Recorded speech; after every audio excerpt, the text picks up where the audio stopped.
Hello la team, j'espère que vous allez bien, on est parti pour une nouvelle vidéo. Aujourd'hui on va parler d'un sujet qui fait pas mal parler en ce moment, on va parler de la vente du FC Nantes. Voilà, je pense que vous me connaissez tous, vous savez que dans mon cœur il n'y a qu'un seul club, c'est le FC Nantes. Et il se passe pas mal de trucs en ce moment en coulisses, donc visiblement Waldemar Kita voudrait vendre le club. Enfin il voudrait pas vendre, mais il a reçu une offre très intéressante d'un repreneur britannique.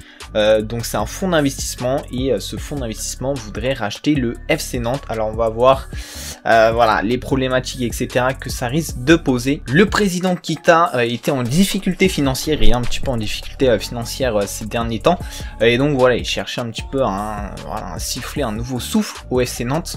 Et donc il aurait trouvé un repreneur donc qui s'appelle Benjamin Egg, je sais pas exactement comment ça se prononce, donc c'est un anglais.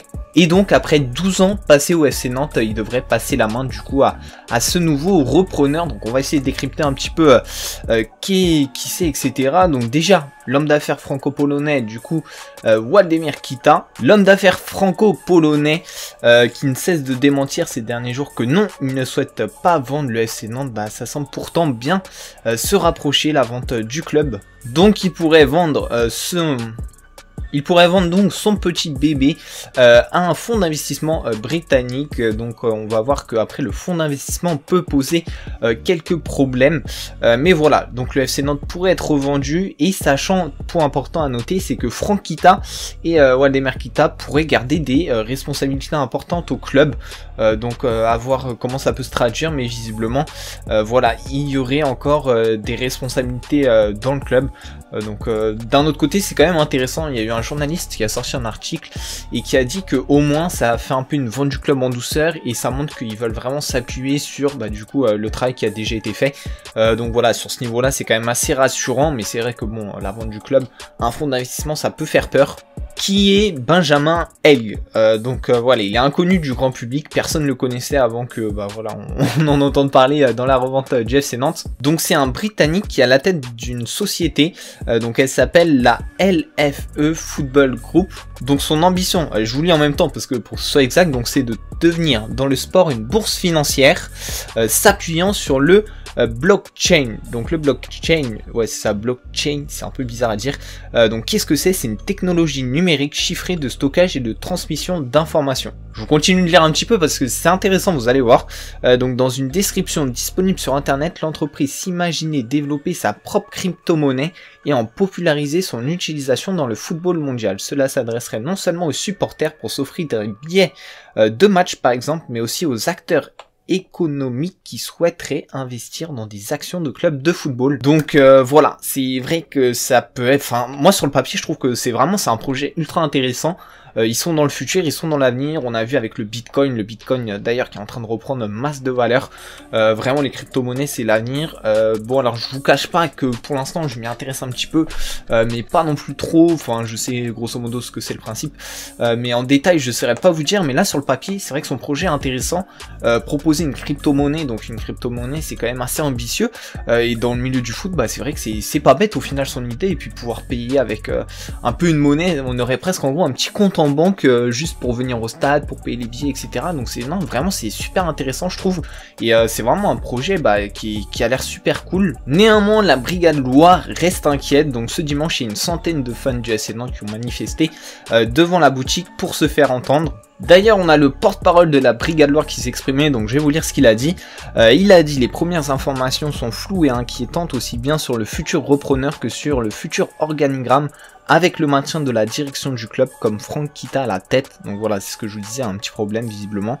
Et voilà, ils ont dit on demande plus d'infos et rapidement, il faut savoir les réelles intentions du repreneur, a-t-il notamment dit. La Brigade Loire n'exclut pas d'autres actions si ça n'avance pas et on a d'autres informations inquiétantes, on risque de refaire parler de nous et d'être le gravier dans la chaussure. Voilà, donc la Brigade Loire un petit peu inquiète. Donc on sait qu'en fait les fonds d'investissement, le principe c'est se faire de l'argent, il faut être rentable et donc ça va être un petit peu malheureusement comme pour Monaco si ça se fait. En gros c'est dès qu'il y a un bon joueur on le revend et voilà on essaye de se faire des plus-values en fait. Donc voilà, c'est vrai que bah si t'as le petit Kylian Mbappé dans ton équipe, t'es vraiment plutôt bien. Mais non, vraiment c'est assez gênant parce que bon, dès qu'il y aura un bon joueur, en fait, il va être vendu. Et puis derrière, ils rachèteront des petits, bah exactement comme Monaco, quoi. Et c'est vrai que le fonds d'investissement, pour moi, dans le foot, c'est quand même un problème. Voilà, quand t'as un acteur externe comme le Qatar qui investit de sa poche des millions d'euros, à ce moment-là, ça pose pas de problème. Mais là, c'est quand même des particuliers qui investissent et qui derrière veulent des résultats. Donc voilà, c'est un peu comme la bourse. Si tu mets une action dans un club, bah derrière tu veux qu'il y ait de l'argent qui rentre, quoi. Et voilà, c'est vrai que si les résultats sportifs sont mauvais, si les joueurs sont mauvais, etc., ça va être très compliqué. Donc c'est vrai que voilà, les fonds d'investissement, c'est pas le top. Et donc on va passer maintenant à quel organigramme. Donc sans aucun doute, on devrait assister à un grand dégraissage au FC Nantes. Donc il y a déjà Diego Carlos qui a signé au FC Séville pour 15 millions, donc le plus gros transfert du FC Nantes, sachant que Emiliano Sala il avait été transféré 17 millions. Bon, il y a toujours des soucis avec l'argent, etc. Mais en gros, il y a eu la moitié qui devait aller au club, je sais plus, ouais, dans les 17 millions je crois. Et du coup, normalement, il y avait la moitié, donc dans les 8 millions qui devaient aller à Bordeaux. Donc voilà, là c'est vraiment en sec le plus gros transfert. Donc après, on a également Valentin Rongier qui devrait aller à l'OM. On a Cyprien Tatarusano, le gardien, qui a signé à Lyon. Abdoulaye Touré devrait également quitter le club. Et pour les prêtés, donc Edgarié, Gabriel Bocchiglia, Mens, Esseric et Waris, ils sont pas conservés, donc c'est vrai que ça va vraiment tout changer, quoi.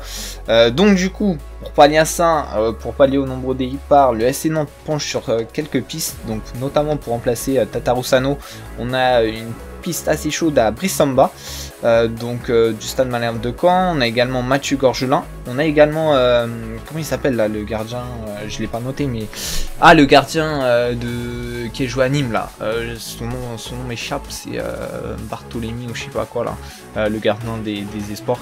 Donc c'est assez avancé également. Il y a Adrien Trebel également qui est visé, donc l'ancien du FC Nantes. Visiblement il y a un petit désaccord entre Kita et Vaïd. Et en attaque du coup il y a Ndioulou Laval qui s'est engagé pour 5 ans avec le FC Nantes d'après Ouest France. Mais bon, c'est en attaquant, on va dire un peu de second plan. Mais c'est vrai qu'on n'a pas encore eu de gros transferts, à voir ce que ça va donner. Mais voilà, on espère du très très lourd. Et on espère tout simplement que le FC Nantes va réussir à se relancer, à bien se construire et que ça va pas partir en steak haché. Donc voilà. Moi je vous dis à très vite pour une nouvelle vidéo. J'espère que voilà, des petites histoires un peu sur les clubs. Donc là c'est vrai que c'est un sujet assez d'actualité quand même. Mais voilà, j'espère que ça vous a plu. Et puis moi je vous dis rendez-vous très bientôt pour une nouvelle vidéo. Lâche un petit like, abonne-toi. Rendez-vous demain normalement pour une nouvelle vidéo. Donc allez, bye bye.